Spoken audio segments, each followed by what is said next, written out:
Welcome online viewers, welcome in-person friends and colleagues. I'm quite excited to do this session. Just make sure my tech is running okay. I have quite a few screens around me.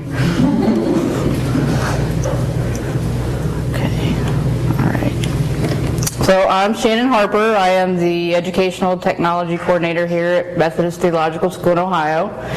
And I consider myself a tech chaplain. I run my ministry here at the school and outside of the school. I prefer to empower people with technology rather than just fix their problems. So I've chosen to do a session on social media this afternoon. I have a lot of questions coming to me about how to use social media mindfully.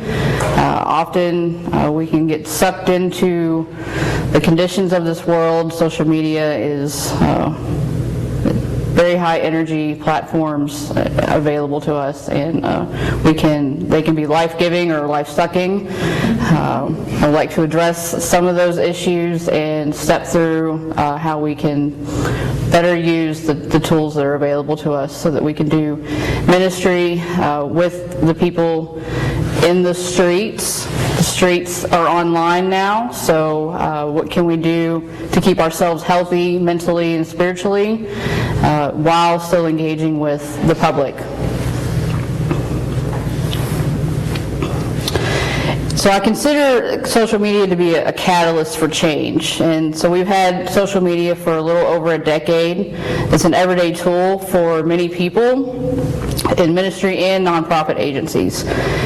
While the basics of social media usage can be found easily on different platforms, again, I want to focus on mindful usage and methods. This session we will focus on usage. Next session in about a month, April 27th, we'll focus on methods. I want to start out with a quote by Ryan Nelson. Part of using social media is figuring out how to repurpose the work that we're already doing. So if you think about before social media, a lot of us still remember before social media, the work you did in your church or in your nonprofit agency. How can you put that online? What can you do to transform that and put it on the internet? That is necessary. We need to be online. Many people are online. Almost all of the U.S. is online. The internet is available worldwide. Even some third world countries are getting internet usage available to them. So knowledge is spreading quickly. For the longest time, ministers and nonprofit leaders have been active in outreach programs. And what did that look like? That looked like going outside of your building to talk to people in your neighborhoods, to make phone calls to your parishioners or the people that use your agency. Now that can be done online. And it has blown up exponentially and created a lot of stressful situations for both the people looking for information and the people trying to distribute information. I still think that meeting the people in person, on the streets, on the phone, at their houses, coffee at the coffee shop is still a good practice, but as millennials and Gen Z are becoming of age and are becoming old enough to work, they're online. They're at the coffee shops, but they have a screen in front of them. So how can you communicate with these two generations that are old enough to use your services, become donors for funding, and interact with the people that already exist inside your organization? And these are the first couple generations that have always had the internet, so they do not remember before the internet like some of us do. More and more people of all ages are spending their time online to connect with others. They're finding information about events they're interested in, their interests. They're sharing their, what would be clubs. They have groups online now to share interests, and you can learn about all the things of the world on the internet. Adam Copeland says in his article, Facebook Rules for Pastors, he says, pastoral ministry is a public calling, and in our social media age, this calling extends to online identities and relationships. I'm going to go over a couple, or a few, maybe 5 types of social media. These aren't all the types of social media. These are the most popular that are also reported. So first is the most popular social networking. This is the broadest way to network with people online. You can share documents, photos, comments. You can do something as simple as a like, or some applications use hearts to indicate that you like what's being posted. Facebook is the most popular of the social networking type. And then also LinkedIn, which is more business oriented, but it operates very similar to how Facebook does. More business oriented meaning job postings, career endorsements, networking across the business spectrum. Microblogging. So blogging would be like online journals, but microblogging has to do with like a miniature version of that. You can't say as much, but you can say enough to create a reaction. Twitter is the most famous of the microblog applications, and then Tumblr is another application that a lot of people use. You can also use pictures on Tumblr. Video sharing. This is becoming more and more popular, especially as Gen Z they're able to have their own phone accounts and their own phones. They're video recording their steps through the day rather than stopping and typing their steps through the day. You can share videos across the internet, various topics, how to do something, or look what I got today at the mall, or hey, it's just us hanging out at school today. So many videos, they range anywhere from 15 seconds to hours. So it just depends on what platform you're using. YouTube is the most popular platform still. And then Vimeo is also being used. Churches are using it for sermons. They're using it for video conferencing for like Bible studies or adult education. Many organizations are using video sharing for training, and they're also using it for fun things to post on their organizational websites. Another type is photo sharing. Instagram is the most popular of the photo sharing, and the younger generations prefer Snapchat.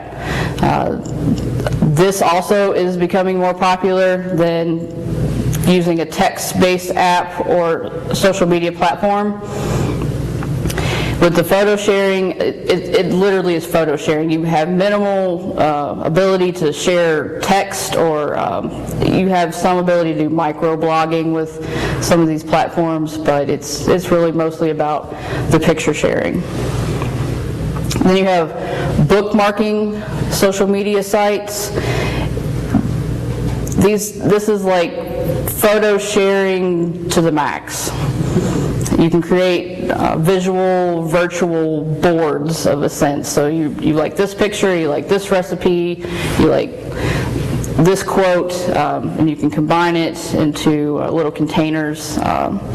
It's more of a hobby type thing rather than a communicating tool. But you can share your own interests across the internet by using the bookmarking sites. Really, it's about creating content or curating content. Pinterest is the most popular of this type of platform, and Flipboard. I'd like to take a look at some statistics of social media usage, just so that we can see how important this is in our culture and how much it's used in our culture.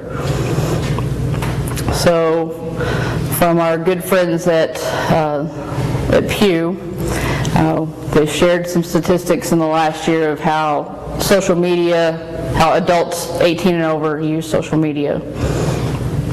So you can see it's grown quite a bit since 2005. We're up into close to the 80 percentile of all Americans using social media of some sort. I think the first time I joined social media was in 2008, and so I remember that it was even popular then. So, and now it has gone global, so it's increased usage here in the U.S. Just for contact purposes.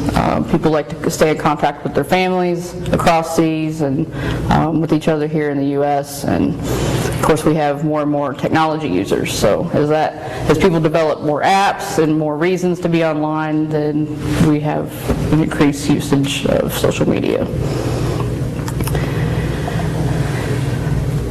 So a breakdown of the most popular sites, percentages of usage. And I'm going to go ahead and just read the slide, especially for those of you who can't see online. So for people the ages of 18 to 29, now Gen Z just turned 18, so just keep that in mind. 18 to 29, 88% of these people are using Facebook. Let me note that the Facebook users in this age range are not using it for the same reasons that the 30-plus-year-olds are using it. They've decided to use it more for sharing events that they're going to, gathering people to go to a group, or picture sharing. They're not much for talking about what they're doing on Facebook. They use other platforms for that. So Facebook is kind of like still important to them, but it's not being used to share comments or discussions. It's more sharing what they're doing or what they're going to be doing, or fundraising. They're good at sharing things that would raise funds for an organization. They use Instagram quite a bit. 59% of this age range will use Instagram. Pinterest, 36%, LinkedIn, 34%, and 36% for Twitter. So Gen X, 30-year-olds to 49-year-olds, 79% of them are using Facebook, 31% for Instagram, 32% for Pinterest, 31% for LinkedIn, and 22% for Twitter. The statistics change a little bit once you get into the baby boomer generation.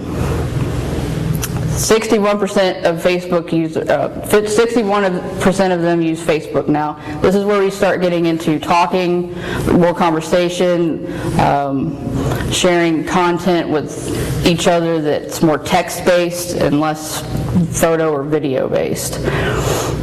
13% of this age range uses Instagram, 24% for Pinterest, 21% for LinkedIn, and 18% for Twitter. The 65 plus age range, 36% for Facebook. People are expecting that to increase quite a bit in the next 5 years as this age range becomes more familiar with how technology works, because they do want to stay in contact with their friends and family members. It's easier online than making a phone call or even emailing. 5% of this age range use Instagram, 9% for Pinterest, 11% for LinkedIn, and 6% for Twitter. I want to move back and talk more about how each of these categories affect the age ranges. So Gen X, they're using Facebook more and LinkedIn more. They're looking for better opportunities in employment, and they're networking with each other rather than looking for the wanted ads online or even in the papers. So most of the Gen X people who are interested in expanding their resume are using the social media platforms and not the methods of like some of us are used to. And for Pinterest, the highest percentage would be the Gen Z, millennial, But I thought it was very interesting that the baby boomers are using Pinterest because it's more of hobby-based. What I'm interested in, what what crafts we can make, what recipes we can come up with. So that was an interesting statistic. A couple more statistics for the different types of platforms. 56% of all users have an education, or for Facebook, have an education of high school or less.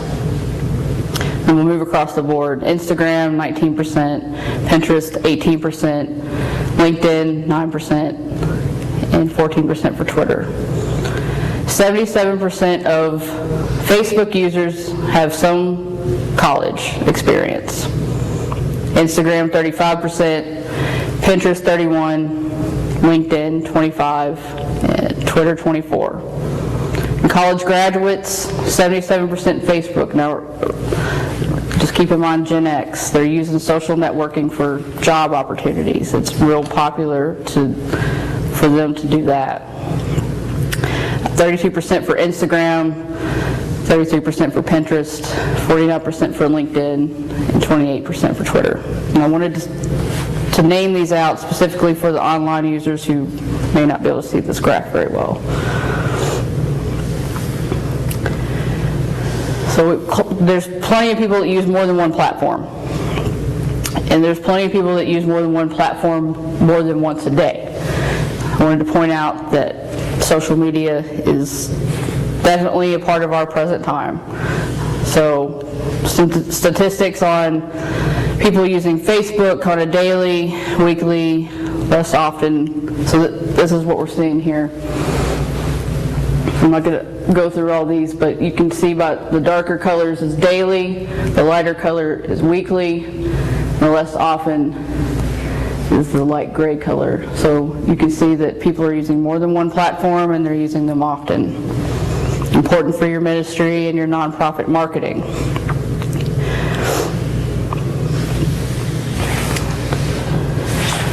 Okay, I'd like to go through some usage tips, observations. Let's start with our foundation for use. For security purposes, you need to use a separate email for your social media accounts, especially if you're running an organization. Hacking it's not going away. If they can get into your email, they can get into your Facebook account, they can get all kinds of information from that.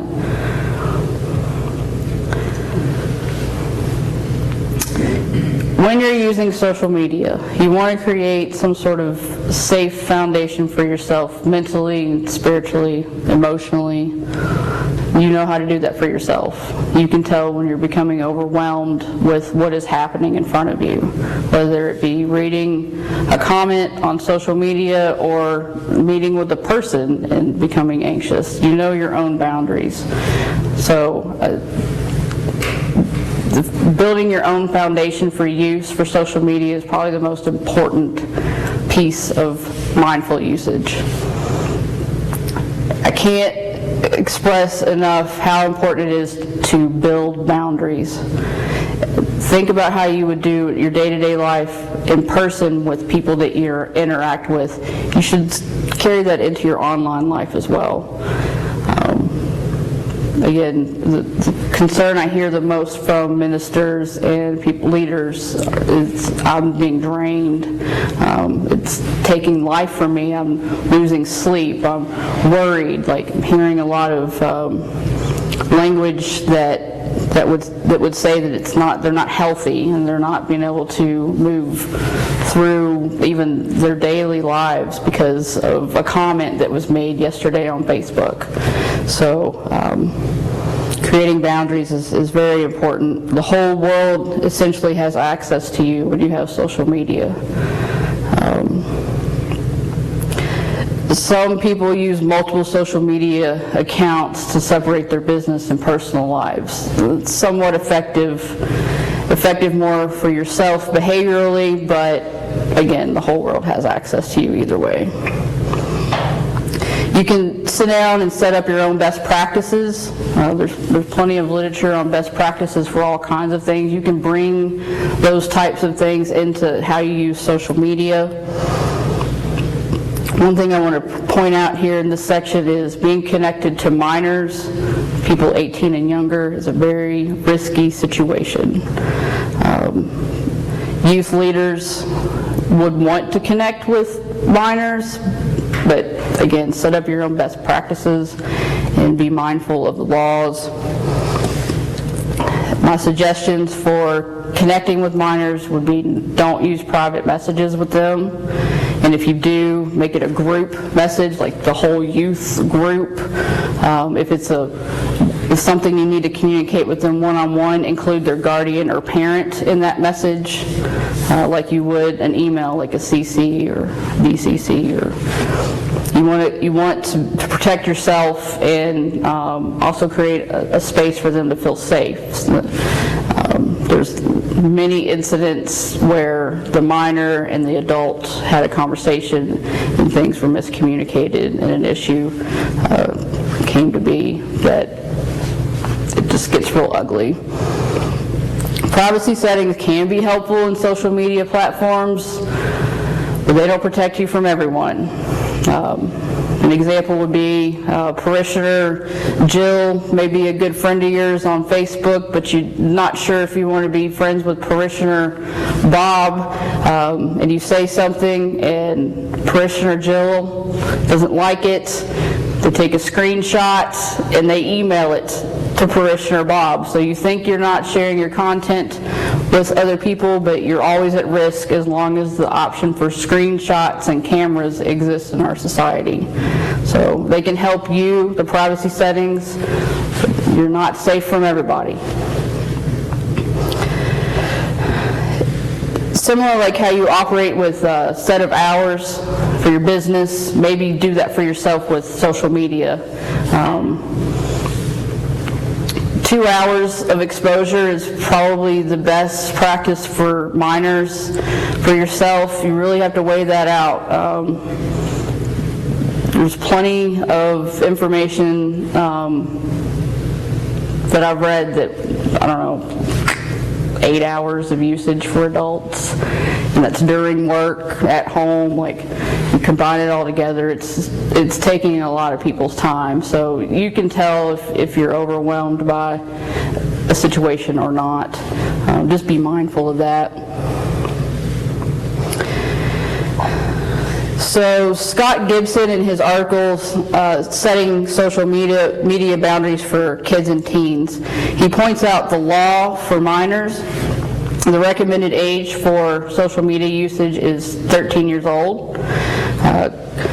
This is set by Congress, the Children's Online Privacy Protection Act, and what this does is it prohibits websites from collecting information on children younger than 13 years without parental permission. It is the official terms of service for many popular sites. Many people are not following this law. Just be aware of that.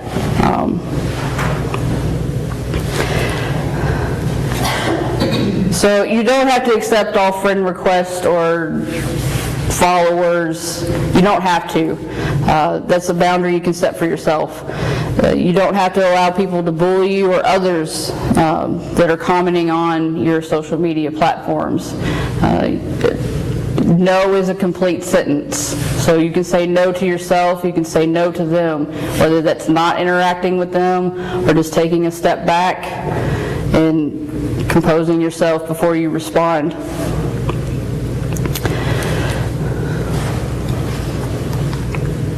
You should be creative while using social media.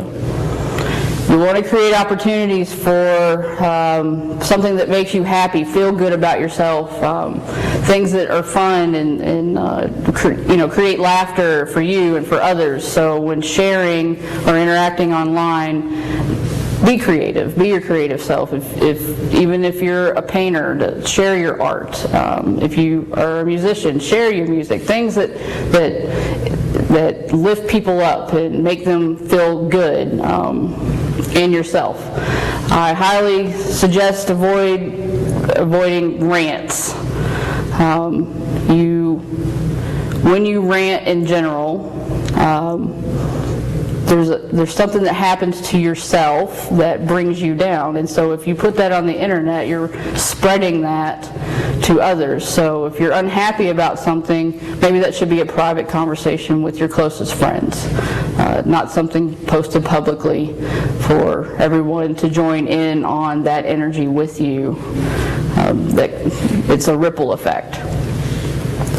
Do not post controversial topics. The most common is political. If you are a minister or a nonprofit leader, you don't want to create situations where people will want to join in the negativity that is happening on the internet to, again, create happiness and joy for people. This is mindful usage, not perfect usage. Lauren Hunter writes in her article, The Pastor's Facebook Feed, this is talking about the election season. There's enough racial strife going on in our country to ruin every friendship with everyone you've ever known. So please, for the love of Jesus, steer clear of these topics. Also in the creative aspect, Taylor Shanton in his article for social media tips for churches. Be creative, try new things, and throw out what isn't working. Be quick to adapt and change to new methods, styles, and aesthetics that really bring out a sense of life to each post. There's many blogs about usage. There's not much literature in book form right now about behavioral usage of social media. There's plenty of literature about how to build social media accounts, but we're depending on scholarly articles and blogs right now to learn about the behaviors. Personal power.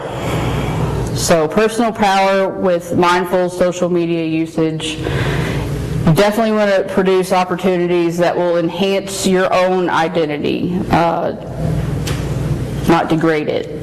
So again, think about what you're posting, how you feel when you're posting it. If you're angry or upset, maybe it's not a good time to post something. Personal conversation or a small group conversation, not the whole world conversation. You don't want to amplify that and you give your energy away when you're posting things. So how do you want that to come back to you? You want it to be a positive return? Do you want it to join in your pity party with you and amplify that? When using your personal power in social media, create a sense of strength, courage, willpower, and self-esteem. So what do you do in your daily lives that makes you feel good about who you are? Do that on social media. That could be you are painting a picture live on Facebook. This is what I'm doing today for my self-care. Join in with me. That could be a sermon. You know, are you good at behind the pulpit? So have somebody share that video online somewhere. Did you find a quote that makes you feel powerful inside, or feel like you have your stuff together? Share that. Other people need to read that kind of stuff too. When you're online,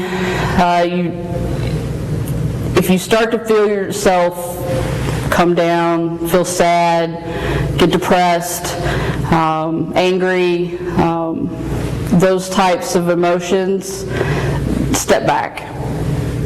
Take a break. Don't react. If something you're reading or interacting with is making you feel that way, log off. Seriously, put that boundary up. The more you get engaged with that, the further you're going to get into those types of emotions. Maybe go back and read it later when you feel a little bit better, but don't let the train wreck. Don't let it happen. It's not mindful usage if you just keep engaging in something that makes you feel bad all the time. And that goes with anything, but it amplifies when it comes to the internet.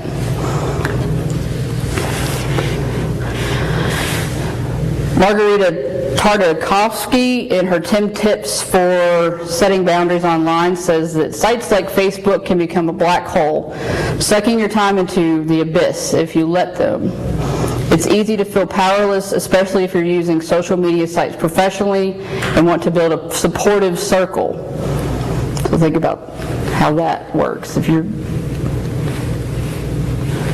anybody that uses social media knows what I'm talking about.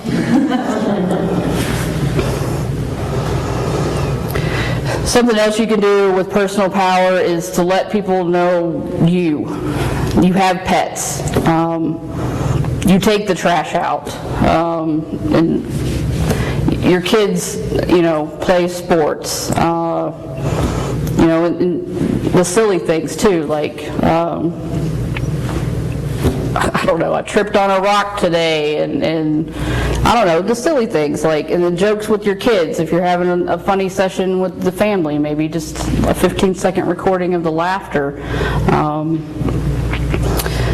Maybe your process of landscaping, you want to share how that went, or take pictures, or a short video, or a microblog, the joyful things that make you, that give you power, that make you feel like your best you.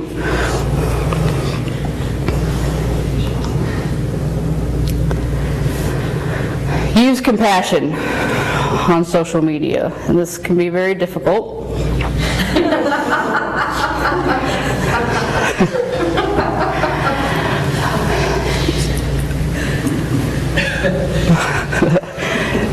Stay open. It's hard. You want to close down sometimes when the angry, the sad, the attacking, but stay open to the emotional present. You don't have to get sucked into it. Just be aware that you're feeling a certain way, that other people in the conversation are feeling a certain way, but stay open to that. You want to create moments where love is given and received. So maybe you feel called to react to a sad post, and it's to offer love and support to that person or that group. Stay positive as much as possible. If you find yourself, your feelings going into the direction of resistance and feeling upset, or not being able to deal with what is happening, take a step back, log off, delete the app, whatever you got to do to put that boundary up. Compassion is easier when it's practiced all the time. So if you're practicing reacting in anger and depression all the time, then that becomes the primary reaction. So mindful usage would include compassion. Margarita also says, in her 10 tips for setting boundaries online, letting them know authentically and honestly how it makes you feel is very helpful and positive in maintaining the relationship. So a lot of times miscommunication happens online. Maybe you need to take that conversation or that interaction offline, especially when it comes to birthdays and anniversaries or graduation dates. Make the phone call, send the card, have the meeting at the coffee shop, go to the party. Yes, post online that you're happy for them, but keep that person-to-person interaction present in your life. A lot of people have miscommunications online. It just explodes. If you find yourself in the middle of a conversation or with a group, or you're on a one-on-one conversation with the person, and it's getting very intense, and you're feeling upset, stop the conversation, make the phone call. This is what I really meant. This is how I really meant to say it. I'm sorry. Can we start over with this conversation? that will repair your relationship a lot easier than just keep going with, they can't hear your expression, they can't see what you're saying. Some people would say even like a Skype call or a Google Hangout call rather than the phone is better because then they can see your face. But if you find yourself feeling upset in a conversation or something, and it's, you want to maintain that relationship, go ahead and take the next step and be personal.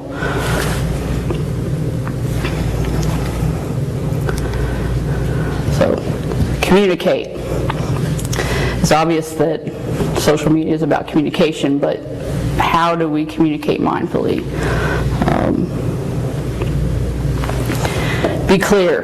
That might mean that you need to slow down what you're saying. Instead of the 15-second response, maybe you need to respond, look at it. Are those the words you really meant? Is that the order you really meant to say it? Do you need to put punctuation in? So many miscommunications because of those things. And since you have that barrier between you and the others, be fair online. There's lots of situations where you want to react. Just be fair. If you feel like it's going to be a serious, intense conversation, again, take it off the internet. Do the personal thing.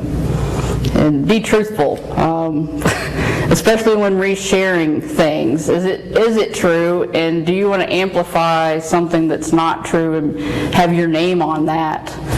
No, especially if you're a leader in the church or a nonprofit agency. You don't want to reshare fake news. You don't want to. There's so many silly things on the internet, just a quote and Jesus said it, or don't do it. Get the Bible out and cross-reference. Did Abraham Lincoln really say something? Like, you've seen these types of things where it's like, that doesn't seem right. So if you find that it's a funny thing, say that, look at this funny thing. Don't just repost it and let everybody guess what it's about, or even say, that you believe that. So think about what's truthful on the internet. When you're online, mindful usage with communication, if you feel like you're not able to articulate what you're saying properly, or you feel like you're just kind of holding back, like, I'm not sure I want to say this, don't do it. Take a minute, spend some time with what you're trying to say, or don't say it at all online. Maybe it's an offline conversation.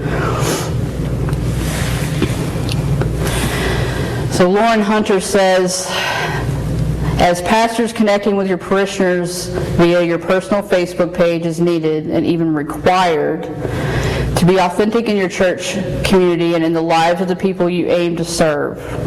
So be authentic when you're communicating with the people you work with, who you're caring for spiritually and emotionally. And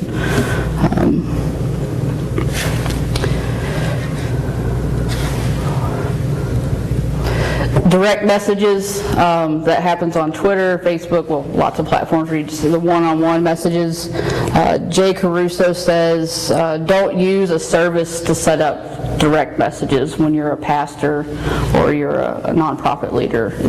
You're not selling a product. I mean, sometimes it seems like you're selling a product, but those impersonal softwares and technologies are obvious to your people, so they get slammed by plenty of ads. Don't make them a part of your list. Personalized messages, or even group messages. I see that you are this group, so identify them as that, and put the purpose in there. Don't just spam them with the direct messaging services. So use insight and intuition for mindful social media usage. A lot of us are very sensitive to our own selves and how we feel about things, if it feels right or not. Many of us use divine guidance for that, or some people say our gut instincts, internal GPS. So follow those things. Connect with yourself so that you can understand how that works for you. We're in a culture where that's dismissed quite a bit. So I highly recommend prayer, meditation, coloring, art, things that really make you go inside of yourself and get to know you so that you can connect with your own intuitive senses. That gut feeling that people talk about, that's not a liar. That there's something off. It's not necessarily what you're experiencing is wrong or a lie, but there's something that is not in alignment with what you are and what you're trying to do. So do what it takes to go within yourself and just connect with that, because it won't lie. It will help you when you're interacting online. You'll feel it. You're like, oh, that makes me mad. You might not be able to say those words in your head, but you've reacted to it. Or, oh, that's really sad. Listen to that. It will help you a lot when you're trying to mindfully move through the social media platforms. And I've said several times, if you need to step back, you need to log off, you need to delete the app. A lot of people are taking, what would you say? A lot of people use the Lent season to take a break from social media, and have found that it helps their health and their clarity, their mental clarity. So if you need to take a break, just put a message on your social media account, I'm taking a break, I'll be back. Many people are very acceptable of that, so you're not going to lose parishioners or people from your agency. You're not going to lose interest if you communicate that. Something else that churches and nonprofits aren't aware of is, there's this competitive nature online, especially with for-profit businesses, and that can leak into the nonprofit and church industries. The difference is, what is your purpose? To make money, to help people. There's this competitive nature that can show up. This church has this many followers, or look at the heading for this nonprofit agency, and where'd they get that artist for that? Just scratch all that. You do you, what you do best. Yeah, it's nice to have a nice graphic, but if you're delivering your message and helping the people, you're doing good out there. This is just a tool. The social media platform is just a tool. It is not your whole existence. Now, if you're an online ministry, online nonprofit agency, the competitive nature still isn't helpful, because you're helping people. You're not selling products and trying to make the most money. Your purposes are different, so don't get sucked into the competitive nature.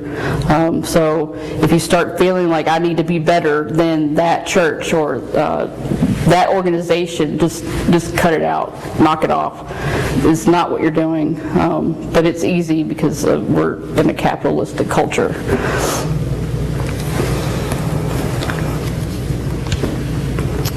Awareness. So stay aware of what's going on outside of you, what's going on inside your body, what's going on inside in your mind. Even be mindful of the people around you. If you're with people who are interacting with the social media platform, just stay open to what's happening. You don't necessarily need to react to what's happening, but just know this is happening over here, this is happening over here. How do I feel about it? Do I need to express how I feel about it? Do I need to go into deep meditation or prayer about that feeling? Take that time to process that. when we immediately react to things, we often create the train wreck. So just be aware. As a church or nonprofit agency leader, when you're helping people, you want to help people, not hurt people. So you'll want to participate in situations where you're being the peacemaker. That can be tricky when parishioners are arguing on a post. There's ways to be peaceful. Think about how you would do that in real life if you're watching real people argue. So how would you handle that? It might be an offline situation. Often is if it becomes that intense. Do things that promote learning and education and people feeling better about themselves, and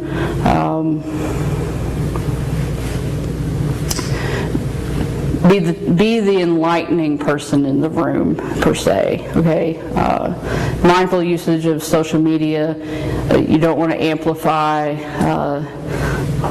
anything that's negative. You really just don't when you're a church leader, a social, or a nonprofit agency leader. That's not your purpose.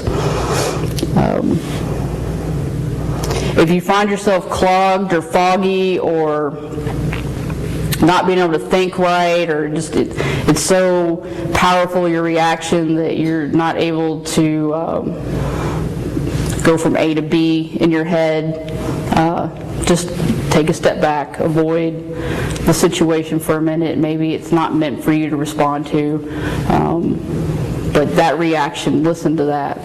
If you start getting spaghetti brained, it's not meant for you to react to right now. You want to be aware of your digital footprint. Scott Gibson says, no matter what your privacy settings may say, once something is online, it can be impossible to make it go away. What goes online stays online. Also, wherever you go online can leave traces behind. I'm sure some of us have read plenty of articles and shares on social media about what the government is doing with technology, what corporations are doing with technology. Just know that you're being tracked, no matter what. No matter what. You cannot get away from it. Mindfully using social media means just be aware that you are, something on you or around you is watching you or tracking you or collecting a statistic on you.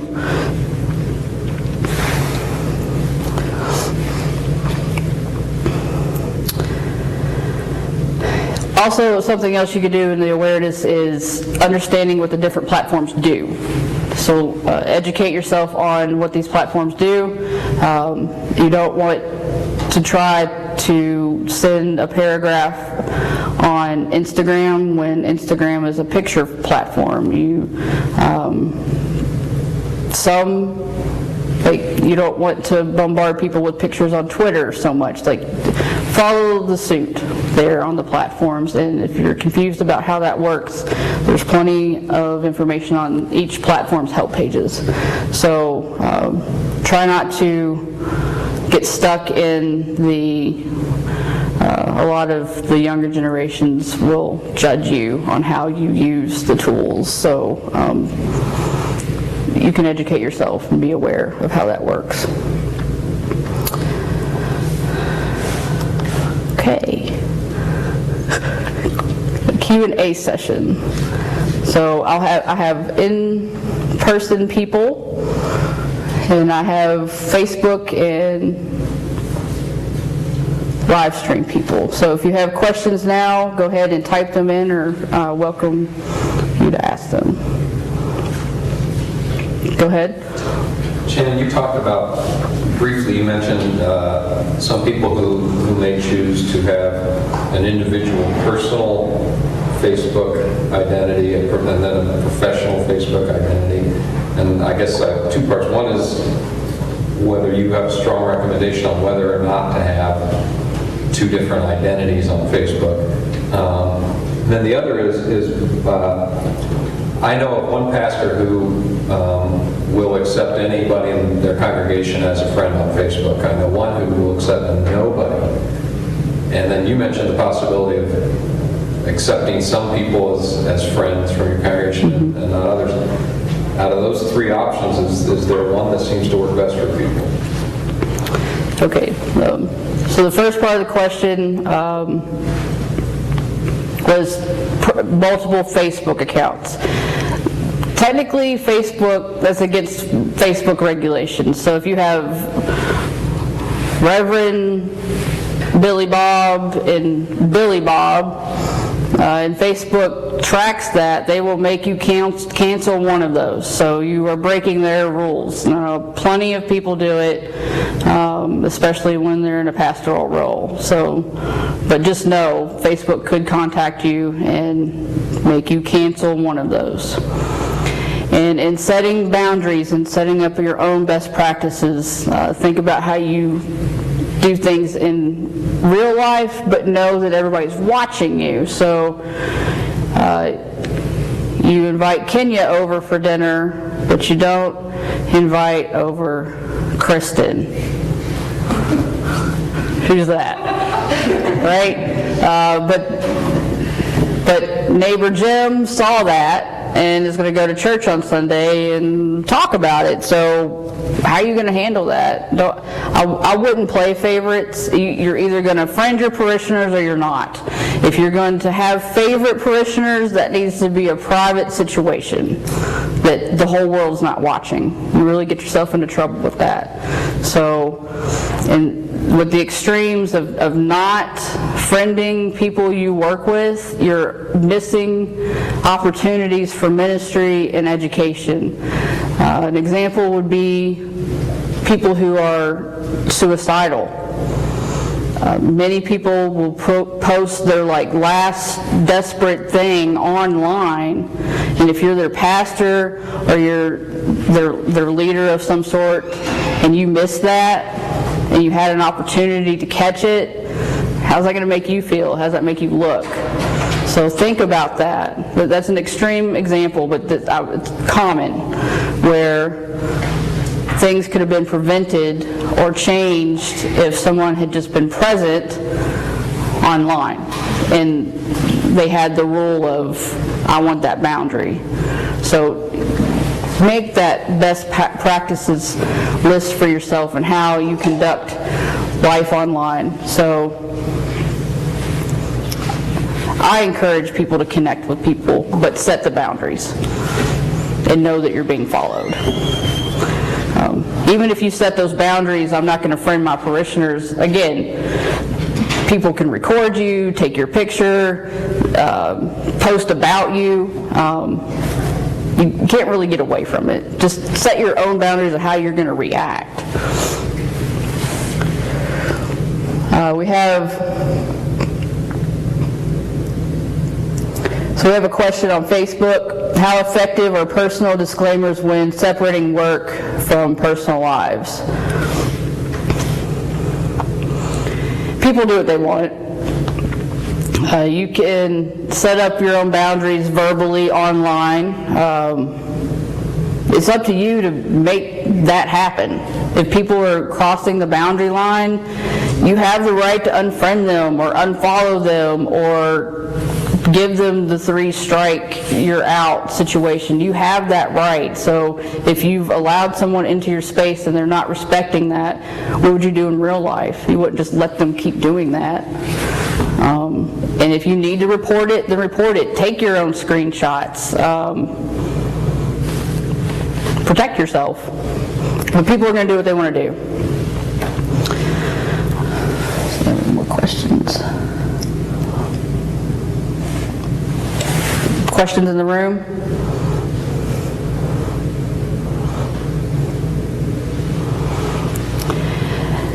I would like to say that as this continues to grow and more users have the ability to connect online, it's important for us to know ourselves so that we can stay healthy with this, because and teach each other on how that can work, because I don't recall reading a Facebook help section on how to not be angry on the internet. I don't recall reading Twitter lately about how not to get sucked into a political conversation. So you'll have to talk to each other about how you use social media, what works for you, what doesn't work for you, and you can decide how that will work for you. For me, I'm real particular about how I separate people, so I use Facebook the most. I'm following suit with the culture. I do have lists, but it's for me to, if I don't want to read the general feed, I read just my close friends, or I have a group of people that I know are similar in thinking spiritually and emotionally, and I just go look at that list. But when I post like I know all of the world is watching. A lot of people, will post to just certain lists that they've created, and that's okay, but no, it still can be shared outside of that list. So my own mindful usage with social media platforms has to do with how I organize lists and which conversations I want to engage with, and that's between me and the screen. Like, nobody knows I'm going through this process. I'm not, and I have taken 30 days away from social media. I have uninstalled apps. One other practice that I have, because I can become easily overwhelmed and anxious with what's going on around me, I have people that I follow that are spiritual mentors to me, or people that give uplifting messages daily, but I can only get to them through social media. So I have a secret account that when I need a break, I deactivate my main account and I just go to this other account, and the only thing I'm connected to are those uplifting spiritual people that I need to keep positivity in my own life, and that's the only way I can get to them. Some people actually have like websites and stuff, but there's plenty of people who are trying to empower and uplift the world who only have social media accounts. And so how can I get the message for the day if I'm not on Facebook? Well, I have an alternative Facebook account that I only use when I'm taking a break, but I still need those messages. So, and it's not a double profile. It's just another profile that nobody knows about. So that's something, maybe, because a lot of information's on social media, and if people don't have websites or blogs, what do you do? It was my fuel when I took like a 60-day break from Facebook, but I still needed to read those messages and watch those videos that those people were producing. So that's a tip. Do we have more questions online?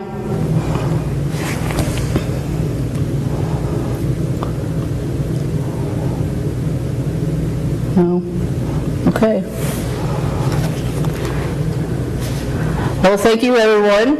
If you have questions about this, or you need the PowerPoint show, you can email me at sharper@mtso.edu. I'm also available as a consultant. You can go to techchaplain.com. You can email me at indigo.tech.chaplain@gmail.com. I appreciate you guys.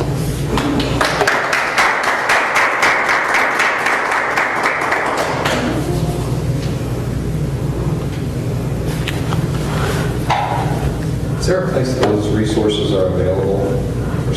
I will post them on our events OneDrive page. And